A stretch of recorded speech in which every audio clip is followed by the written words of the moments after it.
इस देश में लोकतंत्र में लोगों द्वारा चुने गए प्रतिनिधि और उन प्रतिनिधियों द्वारा बनाए गए नियम कानून और उन कानूनों के द्वारा चलती इस देश की सामाजिक, राजनीतिक और आर्थिक व्यवस्था, और कहीं ना कहीं यह पूरा सिस्टम, यह पूरा इस तरीके से बनाया गया है जिससे कि इस देश की सामाजिक व्यवस्था लोगों के अनुरूप चल सके। लेकिन आप कल्पना कीजिए कि इस पूरे व्यवस्था पर अगर इस देश का एक राजनीतिक पार्टी, एक नेता या फिर सत्ता कब्जा करके ही बैठ जाए तो क्या होगा। नमस्कार, दिस इज एसके सिंह और आप देखना शुरू कर चुके हैं खबरों से जुड़ा हुआ प्रोग्राम द न्यूज। इस देश में ईवीएम का मामला अभी शांत भी नहीं हुआ था, जिसके थ्रू सत्ता पक्ष या बीजेपी पर यह आरोप लगता रहा है कि वह ईवीएम के माध्यम से वोटों की धांधली करती है और चुनाव में जीत जाती है। यह पूरा मामला अभी इस देश की राजनीतिक गलियारों में घूम ही रहा था कि चंडीगढ़ के मेयर के चुनाव ने इस पूरे आरोप को और पुख्ता कर दिया है।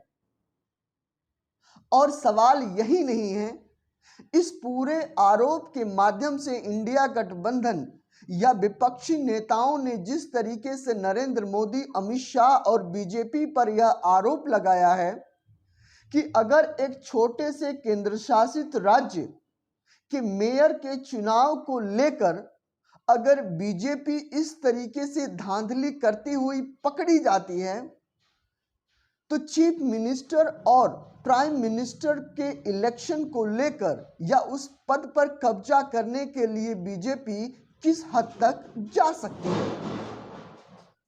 अगर आप देखें तो यह पूरा मामला चंडीगढ़ के मेयर के इलेक्शन को लेकर था।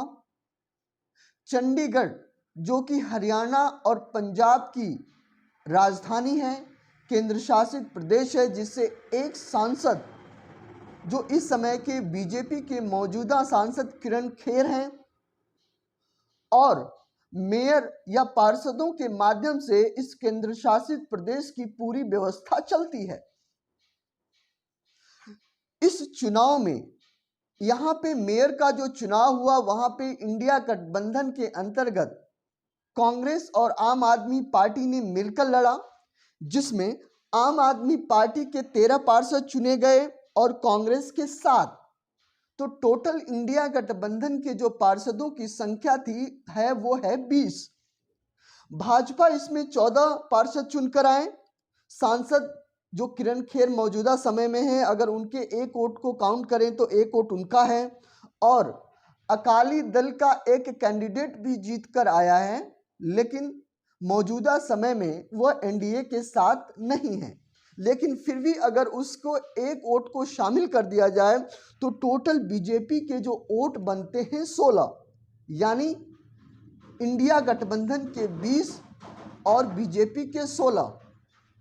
यह पूरा चुनाव होता है और इस चुनाव में इंडिया गठबंधन के 8 वोटों को कैंसिल कर दिया जाता है, निरस्त कर दिया जाता है और बताया यह जाता है कि बैलेट पेपर अच्छी तरीके से भरे नहीं गए थे, इसलिए ये वोट काउंट नहीं होंगे।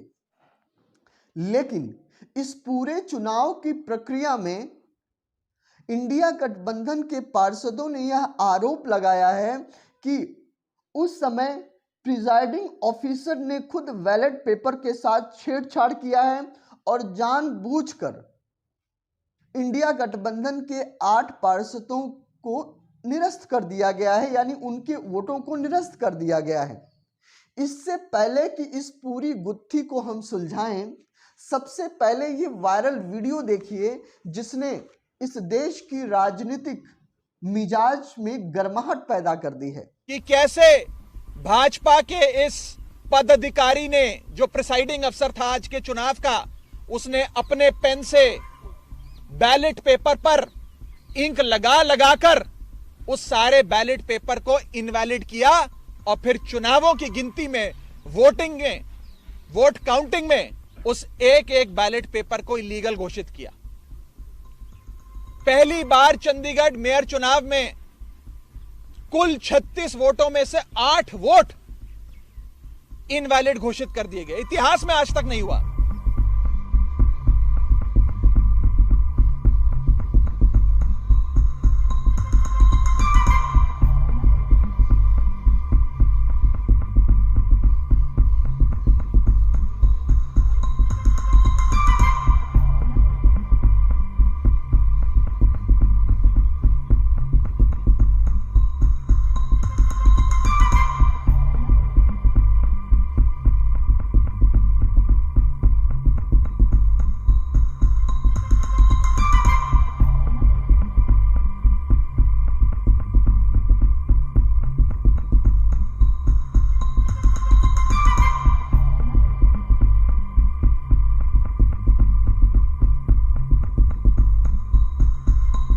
पहली बार इतिहास में देखा गया कि इलेक्शन एजेंट्स को दूर कर दिया गया, उन्हें टेबल के नजदीक नहीं आने दिया गया।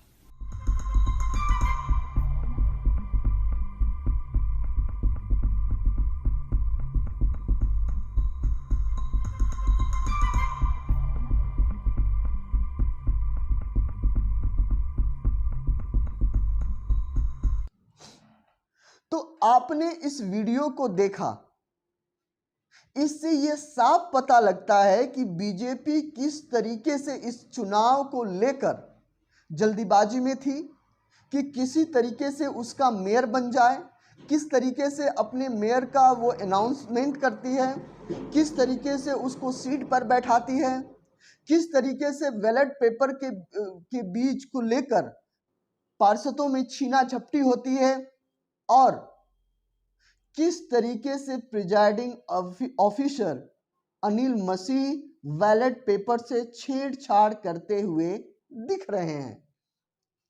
तो कहीं ना कहीं सवाल ये खड़ा होता है कि क्या सचमुच बीजेपी वोटों की धांधली, चाहे वो वोटिंग मशीन के माध्यम से, चाहे वो चुनाव आयोग के माध्यम से, या चाहे वो अपने सत्ता का दुरुपयोग करके करती है? जरा इस पूरे प्रक्रिया को आप ध्यान से देखिए। सबसे पहले तो पहली बार मीडिया को इस पूरी प्रक्रिया से बाहर रखा गया, यानी उनको सदन के अंदर से बाहर रखा गया।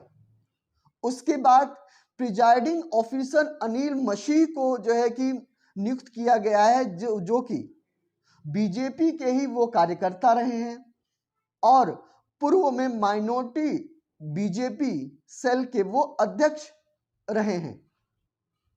और कहीं ना कहीं इस पूरे प्रक्रिया को लेकर जो खींचातानी जो चल रही थी वो शुरू से ही थी। सबसे पहले मेयर के चुनाव में डिले किया गया, जिससे कि पार्षदों की तोड़ फोड़ की जा सके, और उसके बाद कहीं ना कहीं इस पूरे प्रक्रिया में अगर आप देखें तो 2-3 दिनों से ही जो पार्षद चुनाव में भाग लेने वाले थे उनके फोन बंद थे, वो कहीं ना कहीं वो लापता हो गए थे। और इसको आप हाई वोल्टेज ड्रामा नहीं कह सकते, इसको आप लोकतंत्र की हत्या कह सकते हैं कि कैसे एक राजनीतिक पार्टी अपनी सत्ता का दुरुपयोग करते हुए वह कैसे सत्ता पर काबिज हो जाती है, उसका एक जीता जाता नमूना इस वीडियो के माध्यम से आपने देखा है।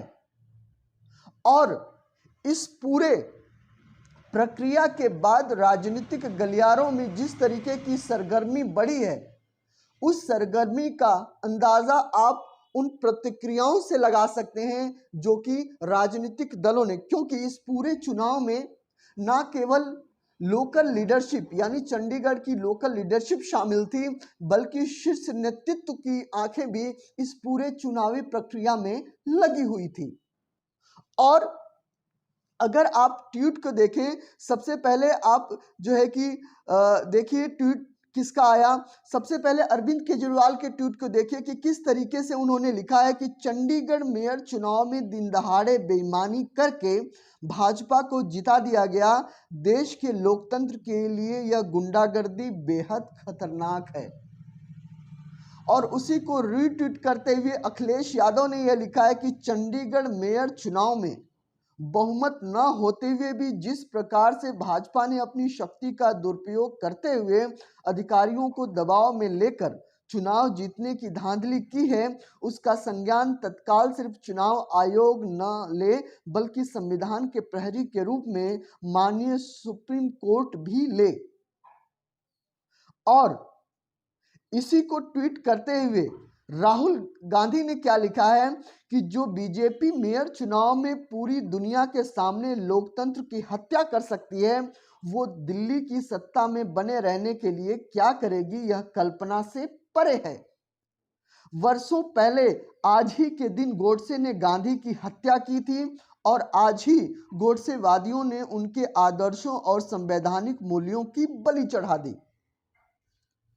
तो कहीं ना कहीं राहुल गांधी ने इस पूरे चुनाव प्रक्रिया पर कटाक्ष करते हुए न केवल अपनी बात को रखी है बल्कि यह भी बताने की कोशिश की है कि बीजेपी की पूरी विचारधारा गोडसे की विचारधारा से प्रेरित है। वही गोडसे जिसने शांति के प्रतीक और अहिंसा के प्रतीक गांधी जी की हत्या की है।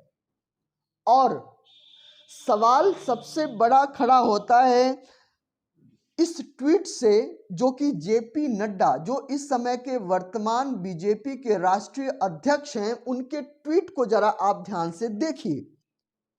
Congratulation to BJP Chandigarh unit for winning the mayor election under the leadership of prime minister Shri Narendra Modi ji UTI have witnessed record development that the India Alliance fought their first election battle and still lost to BJP show the neither their arithmetic is working nor their chemistry।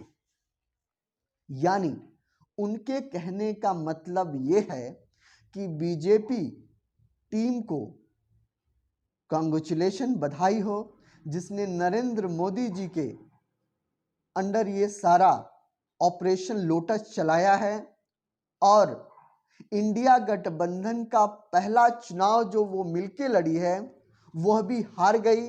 और इसमें India गठबंधन का ना ही कोई arithmetic काम किया ना ही chemistry.